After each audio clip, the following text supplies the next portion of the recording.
Selamat pagi, Assalamualaikum warahmatullahi wabarakatuh. Salam sejahtera untuk kita semua, Shalom. Selamat pagi Bapak Ibu peserta pengawas kepemimpinan administrator yang saya hormati. Selamat datang di BPSDM Provinsi Maluku. Di pagi hari ini Bapak Ibu akan ketemu dengan saya, di mana saya akan membawakan materi komunikasi yang efektif. Untuk itu sebelum saya memulai aktivitas pembelajaran kita di pagi hari ini, saya akan memperkenalkan diri saya sendiri. Kata pepatah, kalau tak kenal maka tak sayang. Untuk itu saya akan memperkenalkan nama saya. Nama saya Risate. Saya Widaswara di BPSDM Provinsi Maluku. Saya Widaswara pertama Bapak Ibu. Dan hari ini di pagi ini saya akan membawakan materi komunikasi yang efektif. Baik Bapak Ibu, sebelum saya menjelaskan materi komunikasi yang efektif, kenapa materi komunikasi yang efektif ini dia ada pada agenda 2 dan materi terakhir daripada agenda 2 ini sendiri. Baik, saya akan jelaskan pertama dulu buat Bapak Ibu bahwa agenda yang pertama yaitu agenda kepemimpinan Pancasila dan nasionalisme, di mana di dalam agenda kepemimpinan Pancasila dan nasionalisme terdapat 4 materi. Yang pertama, pelatihan wawasan kebangsaan, kepemimpinan Pancasila, dan bela negara kepemimpinan Pancasila. Itu di agenda 1. Agenda 2 adalah agenda kepemimpinan kinerja, di mana di dalam agenda kepemimpinan kinerja ini terdapat 4 materi yang harus Bapak Ibu ampu. Yang pertama, kepemimpinan transformasi, di mana Bapak Ibu sebagai seorang pimpinan pengawas administrator harus mampu mentransfer segala sesuatu yang Bapak Ibu miliki dengan bentuk transparansi, keterbukaan dan sebagainya. Itu kepemimpinan transformasi. Yang kedua, manajemen perubahan, di mana seorang pemimpin administrator harus mampu melihat perubahan-perubahan dan mampu melakukan perubahan-perubahan besar dalam organisasinya sendiri. Itu manajemen perubahan. Dan yang ketiga, jejaring kerja, di mana seorang pemimpin administrator harus mampu menjejaringkan stakeholder terkait sehingga pelaksanaan atau tujuan dari sebuah perubahan dapat tercapai dengan baik. Dan yang terakhir, bagaimana strategi seorang pengawas administrator dalam melakukan komunikasi yang efektif. Itu 4 materi yang ada di dalam agenda kedua.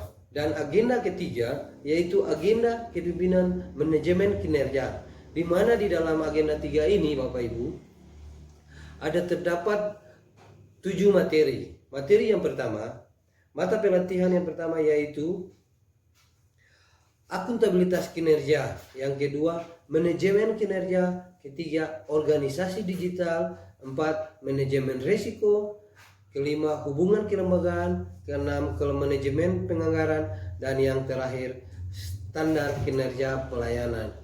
Itu adalah agenda ketiga. Jadi di dalam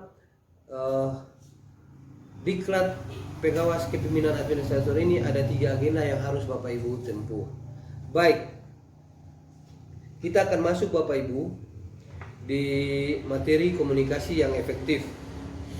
Tujuan dari pembelajaran kita di pagi hari ini Bapak Ibu, yang pertama kompetensi dasar yang akan kita bangun. Kompetensi dasar yang akan kita bangun yaitu peserta pengawas kepemimpinan administrator mampu menerapkan strategi komunikasi efektif dalam membangun organisasi publik.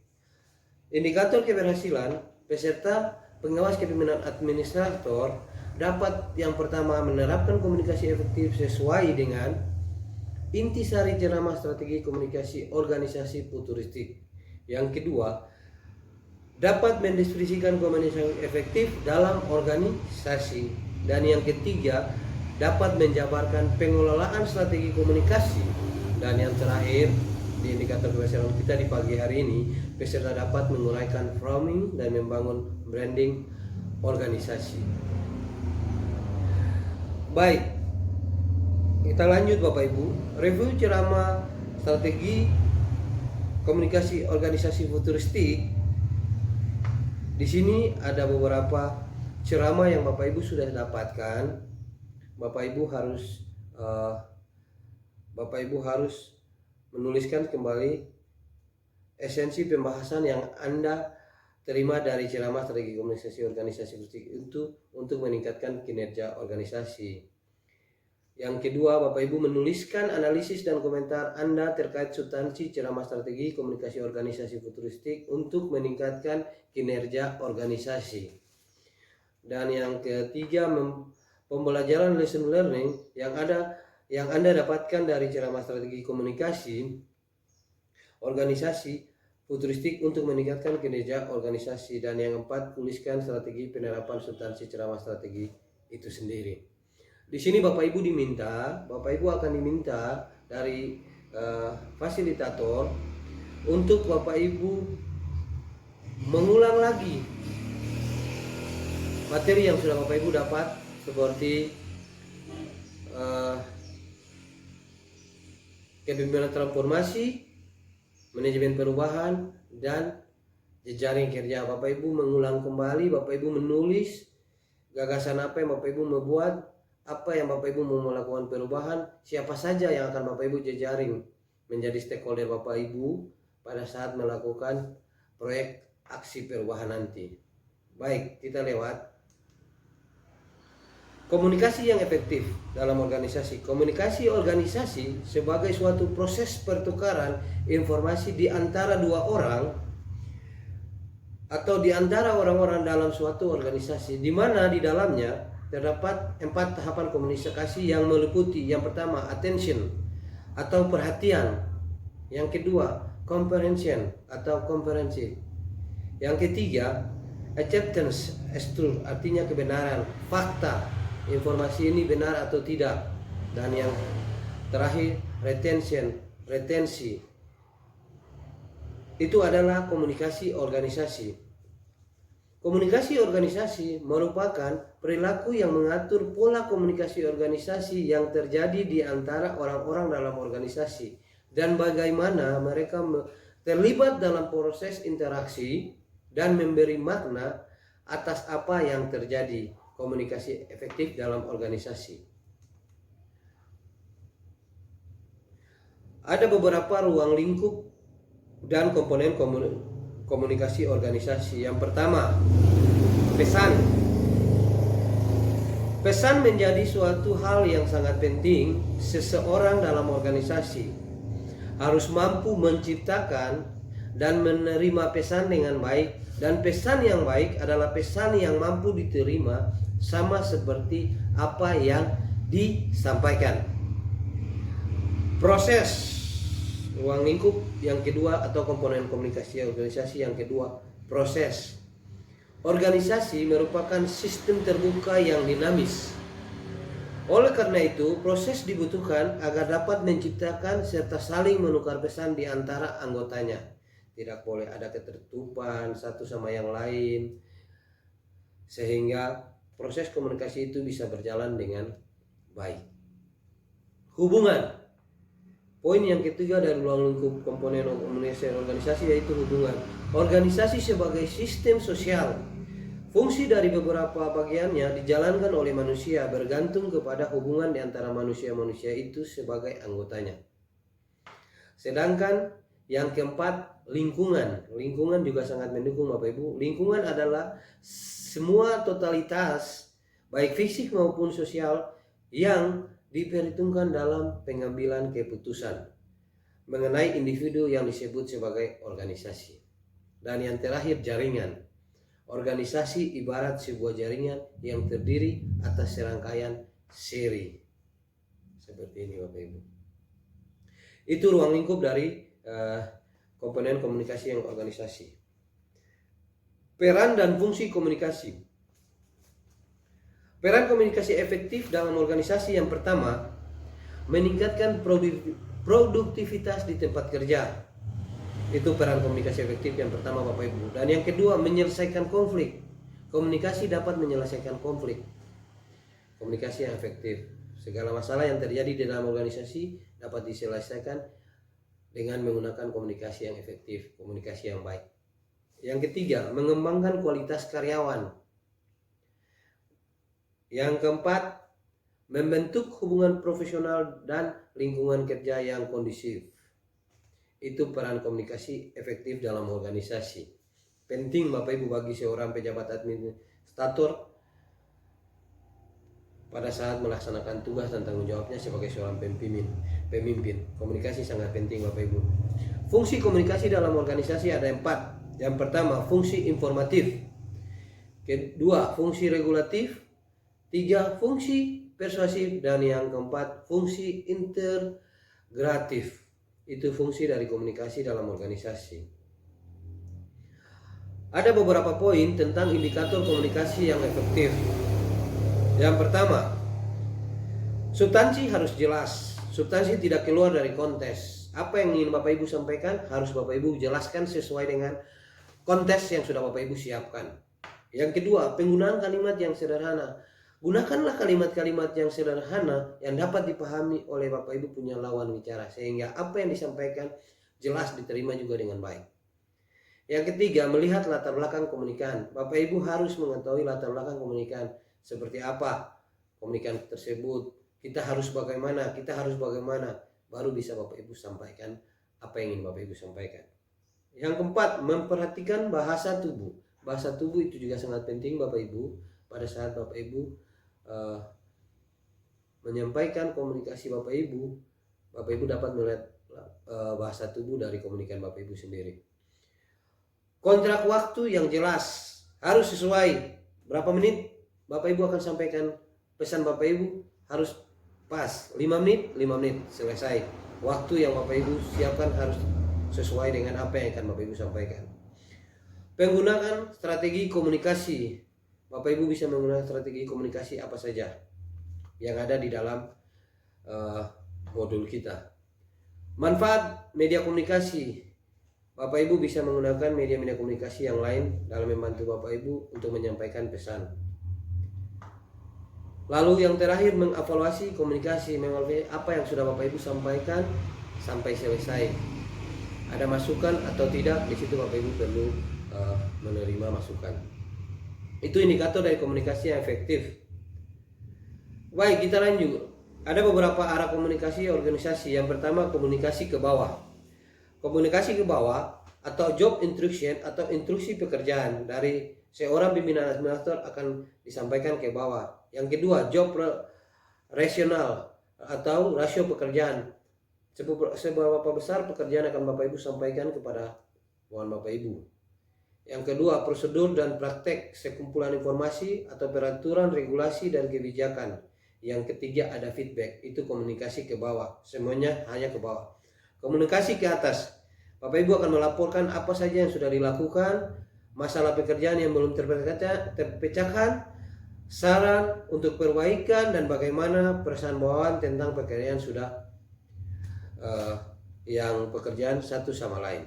Itu komunikasi ke atas. Dan komunikasi horizontal, koordinasi tugas, penyelesaian masalah, berbagai informasi, resolusi konflik, membangun hubungan. Itu komunikasi horizontal. Sedangkan komunikasi diagonal adalah komunikasi bawah dan komunikasi diagonal ke atas. Itu arah komunikasi Bapak Ibu sebagai seorang administrator. Itu beberapa arah komunikasi yang akan Bapak Ibu sampaikan. Yang pertama ke bawah, ke bawahan Bapak Ibu. Yang kedua ke atasan Bapak Ibu, ke samping maupun atas bawah. Baik, kita lanjut Bapak Ibu. Pengelolaan strategi komunikasi. Strategi komunikasi organisasi yang pertama merupakan cara atau kegiatan yang dilakukan untuk menciptakan suatu pendekatan yang berkaitan dengan perencanaan hingga pelaksanaan sebuah komunikasi pada suatu organisasi. Itu strategi komunikasi organisasi. Yang kedua, merupakan sarana untuk menciptakan, merancang dan mengatur terjadinya pertukaran informasi ataupun pesan di dalam sebuah organisasi. Itu adalah pengelolaan strategi komunikasi. Proses komunikasi dalam organisasi yang pertama adalah tahap penciptaan gagasan atau tahap ide, yaitu tahap dilakukan oleh komunikan pihak pengirim informasi. Yang kedua, tahap accounting, penyusunan gagasan.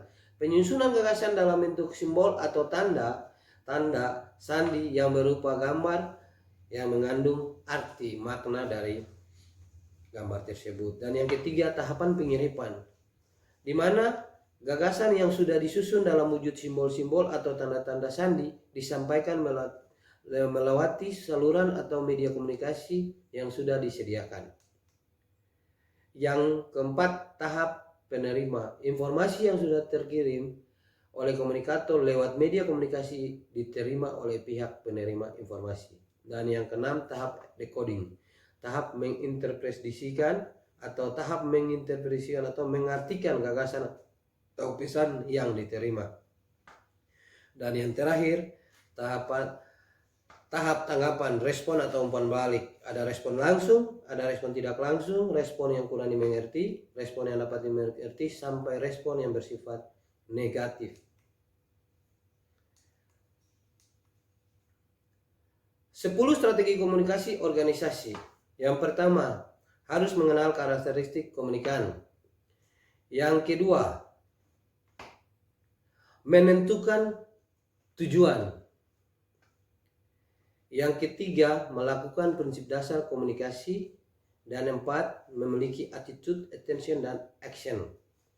Yang kelima, berkomunikasi dengan baik. Dan keenam, terbuka dan profesional. Ketujuh, terstruktur dan bersemangat. Kedelapan, dari strategi komunikasi organisasi ini, yang kedelapan, melibatkan seluruh anggota atau beberapa anggota harus dilibatkan. Kesembilan, ubah suasana komunikasi. Jadi suasana yang Bapak Ibu anggap mengganggu, Bapak Ibu bisa mengubah. Cari tempat yang nyaman, sejuk, dapat Bapak Ibu dapat bertukar komunikasi atau bertukar pendapat dengan baik, tidak ada gangguan-gangguan dari pihak mana, sehingga komunikasi bisa terjalin dengan baik. Yang ke-10, melakukan pengawasan, melakukan evaluasi dari hasil apa yang sudah Bapak Ibu lakukan, strategi yang Bapak Ibu sudah lakukan selama proses komunikasi itu terjadi. Itu strategi komunikasi Bapak Ibu. Jadi Bapak Ibu, seorang pejabat administrator di sini sangat harus mampu menguasai strategi komunikasi organisasi dalam melaksanakan pekerjaan, baik di dalam organisasi maupun dengan stakeholder terkait lainnya. Ini sangat penting Bapak Ibu. Mungkin teori yang Bapak Ibu dapatkan berbeda dengan yang akan Bapak Ibu terima di lapangan secara langsung, di mana Bapak Ibu dibutuhkan seorang pemimpin yang terbuka, yang transparansi dalam mengambil sebuah keputusan pada saat melakukan komunikasi yang efektif. Di sini Bapak Ibu dituntut menjadi seorang pejabat yang bijak, sehingga apa yang Bapak Ibu sampaikan dapat menyelesaikan masalah di lapangan. Seperti itu Bapak Ibu. Baik, kita lanjut Bapak Ibu. Itu ada 10 strategi komunikasi organisasi. Baik, ada beberapa hambatan komunikasi organisasi yang pasti terjadi pada saat Bapak Ibu menjalankan tugas dan tanggung jawab atau melaksanakan perubahan-perubahan di organisasi Bapak Ibu. Yang pertama, ada hambatan teknis. Hambatan teknis ini apa? Yang pertama, tidak ada prosedur kerja ataupun rencana kerja yang jelas. Ini sangat mempengaruhi Bapak Ibu punya komunikasi. Ini hambatan yang terjadi kalau Bapak Ibu tidak membuat konsep dan sebagainya, maka tidak ada prosedur, maka tidak akan terjadi komunikasi yang baik. Pasti ada hambatan teknisnya. Tidak ada prosedur kerja ataupun rencana kerja yang jelas. Yang kedua, tidak adanya penjelasan atau informasi yang jelas. Informasi yang Bapak Ibu dapatkan tidak jelas. Ini sangat mengganggu Bapak Ibu pada saat melakukan komunikasi. Yang ketiga, kemampuan membaca yang kurang baik. Dan keempat, media yang dipilih kurang tepat. Jadi misalnya media yang dipilih kurang baik nih Bapak Ibu, seperti contoh Bapak Ibu ingin memberikan informasi tapi Bapak Ibu lewat SMS, ini lebih baik lewat dalam bentuk surat kabar atau apa-apalah, itu sebagai contoh-contoh pada saat Bapak Ibu melakukan komunikasi efektif dalam organisasi. Itu hambatan-hambatan yang terjadi seperti itu Bapak Ibu. Media Bapak Ibu pilih kurang tepat, tidak sesuai dengan sasaran.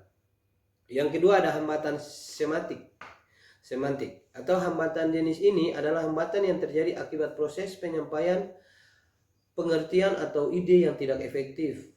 Semantik sendiri artinya studi yang mempelajari tentang pengertian yang diungkapkan atau dijabarkan dalam bentuk bahasa. Ini hambatan semantik Bapak Ibu. Dan yang terakhir adalah hambatan manusiawi. Hambatan manusiawi timbul dari faktor-faktor manusia atau pelaku komunikasi organisasi itu sendiri. Yang pertama, hambatan yang berasal dari perbedaan individu manusia. Perbedaan persepsi, perbedaan individual manusia, perbedaan emosi, atau keterampilan mendengarkan itu juga jadi masalah, atau perbedaan status dan pencairan informasi. Dan yang kedua, hambatan timbul oleh iklim psikologis dalam organisasi. Suasana iklim kerja dapat mempengaruhi sikap dan perilaku staf dan efektivitas komunikasi organisasi. Itu hambatan komunikasi organisasi. Ada 3, yang pertama hambatan teknis, yang kedua hambatan semantik, dan yang ketiga hambatan dari manusia itu sendiri. Yang keempat, hambatan sosio atau psikologis. Hambatan jenis ini adalah hambatan yang terjadi pada sisi komunikan atau penerima informasi. Artinya, komunikator harus benar-benar mengerti dan paham dengan situasi atau kondisi saat komunikasi sedang berlangsung. Situasi sangatlah berpengaruh terhadap proses komunikasi yang akan berefek langsung pada efektivitas komunikasi organisasi itu sendiri. Dan yang terakhir, hambatan ekologis. Faktor lingkungan juga sangat mempengaruhi kelancaran dari proses komunikasi. Itu adalah 5 hambatan komunikasi organisasi. Yang pertama hambatan teknis, yang kedua hambatan semantik, yang ketiga hambatan manusiawi, yang keempat hambatan sosio-psikologis, dan yang kelima hambatan ekologis atau lingkungan. Baik, itu adalah beberapa strategi dan hambatan komunikasi yang efektif yang akan Bapak Ibu